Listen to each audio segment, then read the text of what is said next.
Professor Thiago Henrique com vocês. Na verdade, para a gente dar continuidade aos pontos finais ao que a gente já tinha iniciado na nossa discussão até aqui, que era a tua competência 4, contexto produtivo e industrial no Brasil.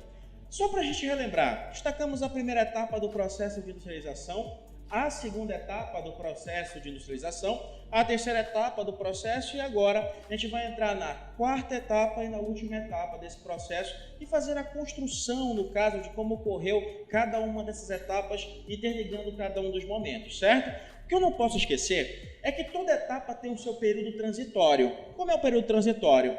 Parece muito uma espécie de onda econômica que o Brasil vai viver, ou seja, o Brasil, a partir de agora, nessa quarta etapa que nós vamos entrar, ele vai sair de uma crise econômica bem profunda. A crise econômica afetou diretamente a nossa produção industrial. Por isso, deixa eu começar a destacar com vocês aqui, ó. A nossa indústria brasileira, logo após o contexto de JK. Então, o teu primeiro ponto, lembrar o que aconteceu no pós-Juscelino Kubitschek, entre os anos no Brasil de 1961 e o ano de 1962, vai pegar aí um pouquinho do ano de 63, mas vamos destacar 61 e 62.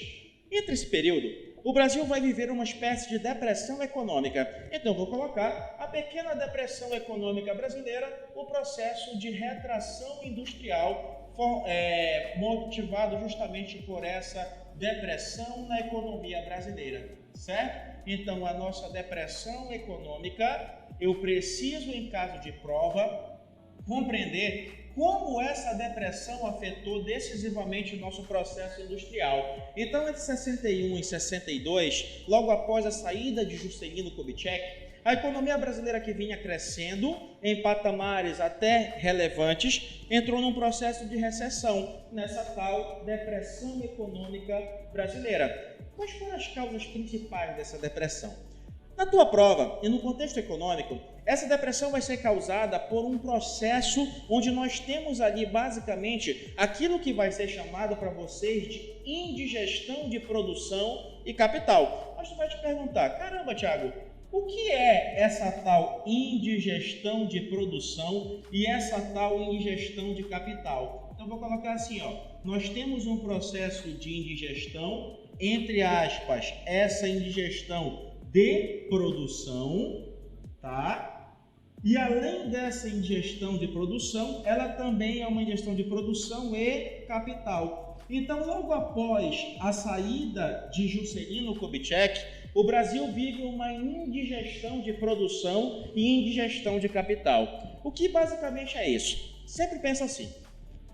Todas as vezes que a indústria produz, ela produz com o intuito de vender. A questão é que, para vender, ela precisa ter um mercado consumidor forte. Daí tu pode te perguntar, por que essa indústria que passou a produzir não exportou? Vai ter que responder o seguinte, ela não exporta basicamente porque lá fora a indústria é muito mais moderna do que a indústria brasileira. Então ela precisava de um mercado consumidor interno forte, coisa que ela não tinha. Então, para tu entenderes direto em gestão de produção e capital, é necessário que tu lembres assim, ó, essa indigestão de produção e capital representa um aumento dos níveis de produção, logicamente então que a indústria vai passar a produzir cada vez mais e mais e mais.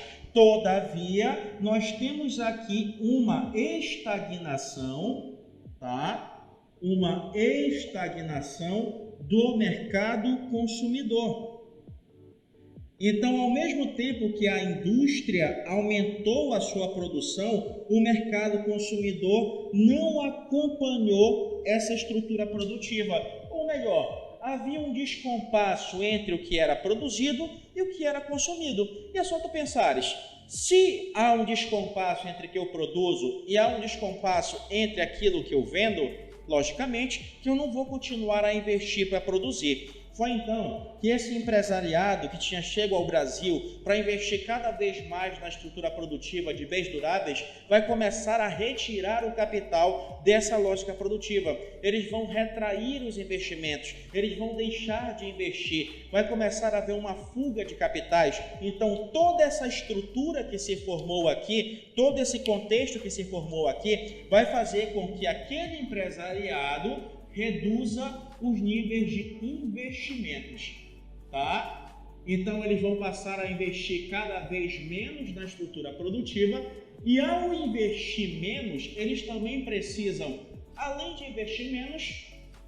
recuar com os seus gastos. Então pensa assim, eu vou investir menos e vou reduzir o meu nível de gastos. Nessa redução de nível de gastos, alguns estabelecimentos vão ser fechados. Então, algumas empresas que foram abertas no contexto do boom industrial, do boom econômico, começam a ser fechadas. Aí tu pode te perguntar, e como é que isso influencia diretamente a nossa economia? É porque, conforme os investidores passam a investir menos, você tem uma elevação das taxas de desemprego.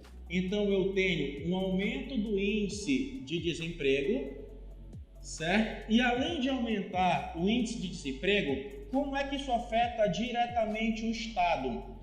Com o fechamento de algumas empresas, com a redução dos investimentos privados, o Estado perde em poder de arrecadação, justamente porque deixa de arrecadar alguns impostos e essa perda na arrecadação, tá? Uma redução do índice de arrecadação por parte do Estado. Certo?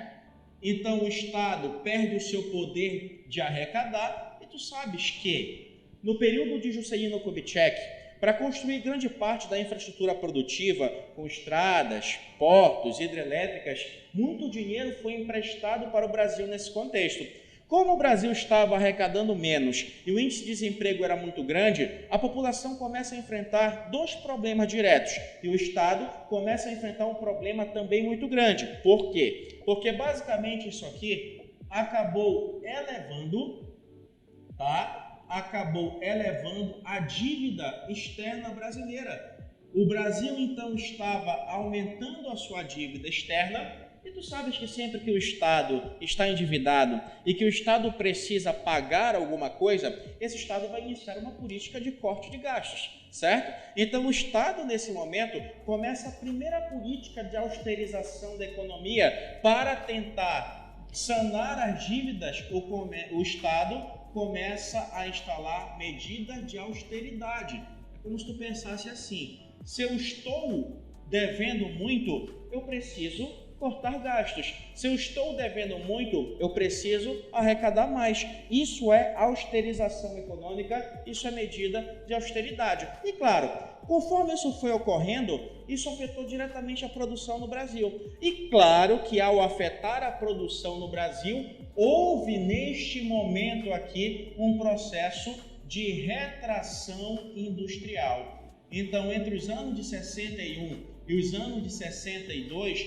o Brasil sofreu com a retração industrial. E tu sabes que essa retração industrial acabou gerando mais crise econômica, acabou gerando mais desemprego e o Estado cada vez mais potente nas suas políticas de corte de gastos. Foi então que lá no contexto histórico, João Goulart cria uma medida de reformas. Essa medida de reformas, que foram reformas sociais e econômicas, acabaram gerando dentro das elites e também dentro da política no Brasil uma certa repercussão negativa. Foi então que começou a se discutir o quanto essa austeridade, essa retração industrial e as reformas propostas por Goulart acabavam gerando no Brasil uma possibilidade da instalação de um regime comunista. Foi nesse contexto, que a história vai te explicar com mais calma, que surgiu então aquele tal perigo vermelho. Eu posso colocar assim, quando se fala de perigo vermelho, tu vai lembrar assim, de ameaça vermelha ou ameaça comunista. Então, nesse contexto de retração industrial, nesse contexto de retração econômica, nós temos a ameaça vermelha, tá? E como aqui nós vamos ter a gente vai ter a tal da ameaça vermelha. Essa ameaça vermelha, ela vai começar a ser reprimida aí com a ameaça vermelha, com crise social, com retração industrial, tu vai ter justamente no ano de 1964, 31 de março, 1º de abril de 64, a chegada dos militares ao poder, logo após o fechamento do Congresso, e vai ser justamente nesse contexto que nós vamos ter aqui em 1964, aquilo que nós vamos chamar de golpe militar, tá? A gente não está aqui para discutir se o golpe militar foi bom, se o golpe militar foi ruim, não estou aqui para fazer isso com vocês, até porque eu estou discutindo o contexto econômico. Eu estou aqui basicamente para a gente compreender como é que esse golpe militar, como é que essa estrutura de ditadura militar acabou influenciando no contexto industrial. Aí tu tem que pensar assim, o mundo está vivendo um contexto de Guerra Fria. Como está vivendo um contexto de Guerra Fria, uma ameaça vermelha seria a perda da hegemonia americana na América Latina de mais um país importante para ele. Aí vem lá na história o Plano Condor, quando há uma aproximação de algumas ditaduras, inclusive a ditadura chilena, do governo americano com a CIA, justamente para monitorar algum tipo de ameaça e para monitorar algum tipo de posição dos comunistas em território nacional. É nesse momento que nós iniciamos, a partir de 64, nesse contexto de apoio norte-americano, tanto militar quanto financeiro, que iniciamos a indústria brasileira na fase da militarização, que vai ser justamente aqui a nossa quarta etapa, que é o que a gente vai começar a destacar aqui, também chamada de quarta fase, mas eu vou colocar aqui a quarta etapa. Essa nossa quarta etapa, ela vai ser justamente a nossa etapa da militarização, tá? E como é a etapa da militarização, também temos que destacar o período. Ela vai ocorrer entre os anos de 1964, período ali do início do regime militar, e vai até a década de 80, o início da década de 80. Mas aí a gente te pergunta, Thiago, mas os militares não saíram do poder em 80, certo? Mas a influência deles industrial vai até 1980, e eu vou te falar o porquê, e tu vai entender o porquê. Mas a primeira coisa que tu tem que pensar, se havia uma influência americana, os militares não querem um Brasil fechado, certo? Os militares querem um Brasil aberto. Os Estados Unidos querem um Brasil aberto. Então, uma das primeiras estratégias dos militares foi justamente essa, ampliar a abertura econômica que havia sido proposta por JK. Então, houve uma iniciativa de ampliação da abertura econômica, tá? A economia passou a estar mais aberta a partir daqui. Mas aí tu vai te perguntar, ampliou o quê? Lembra que lá atrás eu te falei que no contexto de JK existia uma espécie de tripé desenvolvimentista. E esse tripé tinha 3 bases de investimento. A primeira base, os bens de consumo não duráveis, que era justamente do capital privado nacional. A segunda base, bens de consumo duráveis, que foi do capital externo que chegou para investir prioritariamente na indústria automobilística. Todavia, mantinha-se um monopólio estatal sobre indústria de base e infraestrutura. Então, veja bem, eu tenho 3 bases, 2 estão abertas, uma está fechada. O que os militares vão fazer se eles vão ampliar a abertura econômica ainda mais? A proposta é quebrar o monopólio sobre infraestrutura e base. Então, basicamente, nesse momento, nesse contexto, a ampliação da abertura econômica vai atingir direta e indiretamente setores de base, tá? E como ela vai atingir setores de base? Grandes projetos começam a ser instalados no Brasil.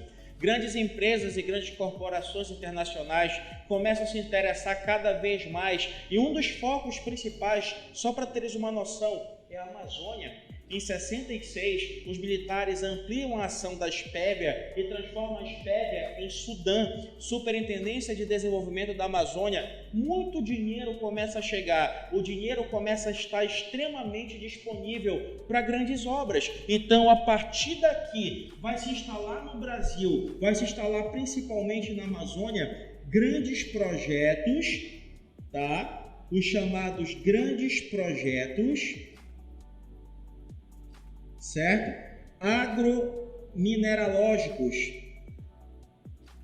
Então, a partir de agora, a instalação de grandes projetos agromineralógicos, sejam esses projetos relacionados ao longo da produção agrária, sejam esses projetos relacionados ao campo da produção mineral. Então, nesse contexto, o capital começa a chegar. Aí, logicamente, que junto desse capital que vai passar a produzir os minerais, que vai passar a produzir a estrutura agrária em si, vai se instalar também no Brasil, e dentro dessa lógica se instalam grandes hidrelétricas para fornecer e subsidiar energia para esses grandes projetos. Mas no outro contexto, a gente vai discutir basicamente isso aí. Mas por hora, lembra da chegada desses grandes projetos, lembra da instalação desses grandes projetos, lembra da grande quantidade de capital disponível pelos grandes financiadores globais. Lembra que a partir daqui e a partir desse contexto, grandes obras foram criadas, inclusive algumas obras que não tinham um grande ou uma funcionalidade muito específica. Na época, e hoje ainda, essas obras são chamadas de obras faraônicas, obras gigantescas que não têm uma funcionalidade específica. Aí tu tem um exemplo, a Transamazônica, uma obra gigante com grande disponibilidade de capital. Os militares investiram nesse momento porque tinha muito dinheiro chegando no Brasil, e isso acabou levando à construção de obras gigantes, as chamadas obras faraônicas, certo? Que hoje são chamados elefantes brancos, né? Mas naquele momento, obras gigantes sem uma funcionalidade específica que não justificavam um grande nível de investimentos. Mas aí tu pensa assim, por que investir em obras que não tinham uma finalidade específica? Porque a reserva de capital era extremamente disponível. Os investimentos eram ou estavam extremamente disponíveis. E se tinha grande capital disponível, se tinha grandes investimentos disponíveis, logicamente que aqui nesse contexto, tá, essas obras são motivadas pela grande quantidade de capital, certo? Grande quantidade de capital disponível. Aí a pergunta que se faz, a indústria brasileira e a economia brasileira cresceu nesse momento?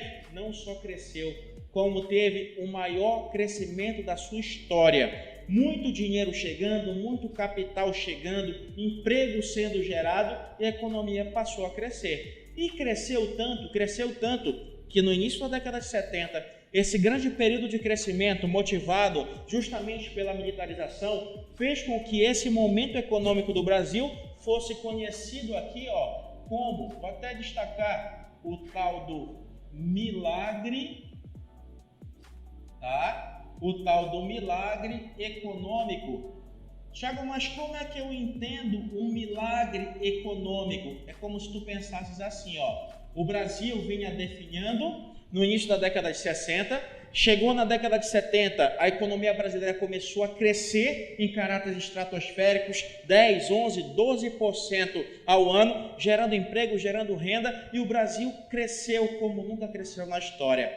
Mas aquilo que eu sempre falo, o Brasil cresceu, não desenvolveu.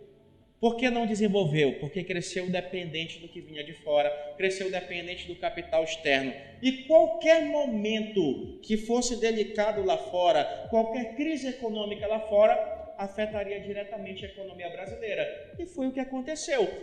Início dos anos 70, entre o ano de 1973 e o ano de 1979, tá?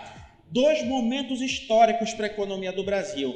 Algo que ocorre lá fora que afeta diretamente a economia do Brasil. Para quem não lembra, 73, ano da guerra de Yom Kippur, árabes contra Israel. 79, ano da Revolução Iraniana, árabe, produtor de petróleo, se tornando uma monarquia, se tornando uma ditadura xiita. Aí tu fala, caramba, o que significa isso? Petróleo. E não te esquece que ali no Oriente Médio nós temos a maior reserva de petróleo do mundo espalhada pelos países. A maior reserva unitária hoje é a Venezuela, mas pelos países nós temos as maiores reservas. Arábia Saudita, Irã, Iraque, Iêmen, Kuwait e outros países. Perante isso, quando esses países entraram em crise, uma das principais repercussões dessa crise foi o quê? O preço do barril do petróleo que aumentou nesses dois momentos. A tal crise do petróleo. Aí tu pode perguntar, o que tem a crise do petróleo de relação com a produção industrial brasileira? Não te esquece que o Brasil está recebendo muitos investimentos externos. E se o petróleo está em crise, o investidor fica meio que, como eu poderia dizer, um tanto quanto receoso de continuar a investir. Então esse investidor vai começar a retirar o seu dinheiro que ele tinha investido. Vai começar a ocorrer no Brasil uma grande fuga de capitais, fuga de divisas, que também foi chamada como fuga de petrodólares, tá? A fuga dos chamados petrodólares. Aqueles que não se sentiam confortáveis para investir no Brasil passaram a retirar os capitais que haviam investido. E o Brasil, então, já na década de 70, começou a definhar. 79 foi o tiro de misericórdia. Foi então que o Brasil entrou na década de 80, mas é uma década que não representa um crescimento industrial. E o Brasil agora não vai viver uma pequena depressão econômica. O Brasil vai viver um período de grande depressão econômica, de grande retração industrial, que é justamente quando ele chega na década de 80. E como tu deves saber muito bem, a década de 80 para o Brasil ficou conhecida em função dessa crise que antecedeu ela, ficou conhecida como década perdida. Então, a partir daqui, o Brasil vai entrar na sua década perdida. Tanto a década perdida que sem dinheiro e com dívidas altíssimas não tinha como investir. E a indústria brasileira começou a retrair. Aquela ideia de substituir importações começa a ser esquecida. E os militares começam a lançar um slogan que é exportar é o que importa. Eu não quero mais substituir importação. Eu não quero mais estimular a produção nacional. Eu preciso vender minhas riquezas para pagar as dívidas. E vai ser assim durante a década de 80. A indústria brasileira que vinha crescendo vai começar a definhar cada vez mais. Por isso, nessa década perdida, nós nem destacamos o contexto industrial, destacamos a tal da Grande Depressão brasileira, a depressão e a retração industrial, certo? Então essa aqui foi basicamente o nosso período transitório de JK até os militares. Chegando na década de 80, continua a acompanhar, que daqui a pouco eu vou continuar aqui na nossa discussão e tu vai acompanhar a nossa indústria no contexto atual. Por hora, fica ligado nas nossas aulas.